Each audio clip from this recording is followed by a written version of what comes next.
Umwami wacu Yesu ahabwa icyubahiro. Mushiki wanjye mwene data, kubwo mugisha tugize wo kubona aka kanya ko gusabana nawe, tugiye gusoma ijambo ry'Imana muri Zaburi y'121 umurongo wa 3 n'uwa 4. Mukomeje kubana na Pastor Jean Jacques. Kadusome: ntazakundira ibirenge byawe ko biteguza, ukurinda ntazahunikira. Dore urinda Abisiraheli ntazahunikira kandi ntazasinzira. Ndagira ngo tuganire ku ijambo rivuga ngo Imana irinda Abisiraheli niyo Mana yawe. Ni gute Imana itugenera uburinzi bwayo? Kuri uyu murongo wa 3 ukurikira ikibazo cy'uyu muhimbyi wa Zaburi wibazagaho gutabarwa kwe kwaturuka. Haboneka irindi jwi rimeze nk'ubutumwa bumutumweho ngo ntazakundira ibirenge byawe ko biteguza. Umuntu yakwibaza koko niba Imana irinda ibirenge byacu guteguza, gusitara cyangwa gufatwa. Ariko ibyo Uwiteka atubwira ni ukuri. Nitugendera mu nzira ze azaturinda kandi ntituzasitara, kuko Bibiliya irabihamya n'ahandi hatandukanye. Iyo dusomye ijambo ry'Imana hariya mu gitabo cy'Imigani igice cya 3 umurongo wa 26 haratubwira ngo kuko Uwiteka azakubera ibyiringiro kandi azarinda ikirenge cyawe gufatwa. Imana yacu rero ijya irinda n'ikirenge cyawe gufatwa, nubwo ubona hari ibyo unyuramo ndetse ukabona ko birangiye, ariko burya Uwiteka aba akubereye maso. Muri iki gice kandi cy'Imigani hanongera kutubwira ngo maze uzagendera mu nzira yawe amahoro kandi ikirenge cyawe ntikizasitara, hariya ku murongo wa 23. Na Zaburi ikongera kubishimangira nanone muri Zaburi ya 37 usomye umurongo wa 23 n'uwa 24 haratubwira ngo iyo intambwe z'umuntu zikomejwe n'Uwiteka akishimira inzira ye, naho yagwa ntazarambarara, kuko Uwiteka amuramije ukuboko kwe. Aha biratwereka ko nubwo ikirenge cyafatwa ukagwa, ariko Uwiteka akomeje kuba maso ku buryo ibyagufashe n'ibyagutuye hasi bitaguherana. Turimo turareba uburyo Uwiteka aturinda ibirenge byacu ntibiteguze.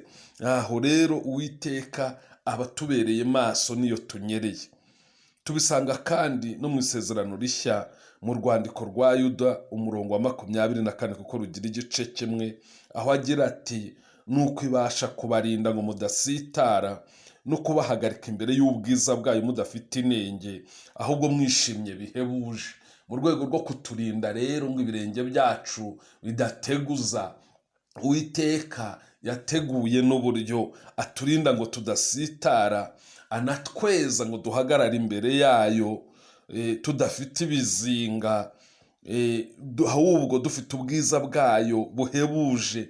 Inenge zose afite uburyo yateguye azidukuraho mu maraso ya Yesu.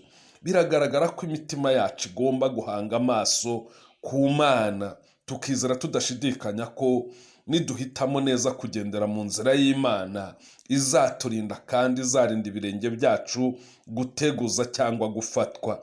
Ikindi ukamenya ko Imana irinda Abisiraheli ari nayo Mana ikurinda ku giti cyawe.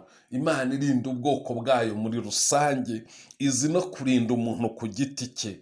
Urugendo Abisiraheli babayemo ni urugero rwiza cyane rutwereka uburyo amakuba n'ibyago bishobora kuba byinshi nk'uko bagiye babinyuramo, ariko no gutabarwa nako kukaba kwinshi mu bihe bitandukanye, ndetse n'ubu bikaba bigikomeje kuko Isiraheli iracyatabarwa n'ubu, ndetse ijisho ry'Imana riracyayiriho nubwo benshi muri bo batizeye, ariko yabibasezeranije iracyabisohoza. Imana rero ikurinda ku manywa na nijoro, ntisinzira ntiryama.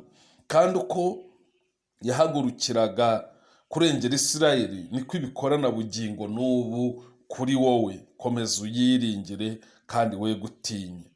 Nanone iyo dusomye mu gutegeka kwa kabiri ibice 32 umurongo wa 10, haratubwira ngo ubwo bwoko yabubonye mu gihugu kidaturwamo, mu butayu butarimo abantu, iwabo w'inyamaswa zihuma, arabugota, arabukuyakuya, aburinda nk'imboni y'ijisho rye. Imana rero irindira ubwoko bwayo aho bunyura hatandukanye, kandi ntihagire icyo habatwara. Mu gihugu kidaturwamo, mu butayu burimo inyamaswa zihuma, aho hose Uwiteka yiteguye kurinda ubwoko bwe, yiteguye kukurinda ku giti cyawe nk'uko yarinze Isirayeli muri rusange. Girira rero Imana ikurinda icyizere, kuko ntizemera ko ibirenge byawe biteguza, kandi uko irinda Abisirayeli nk'imboni y'ijisho ryayo, niko nawe ikurinze, ntutinye. Imana iguha umugisha mushiki wanjye, mwene data. Imana itanga ihumure mu mutima wawe, utitaye ku bukana bw'ibihe ucamo. Iringira Imana, iguha amahoro, ikurebe neza kandi gukomeze mu izina rya Yesu.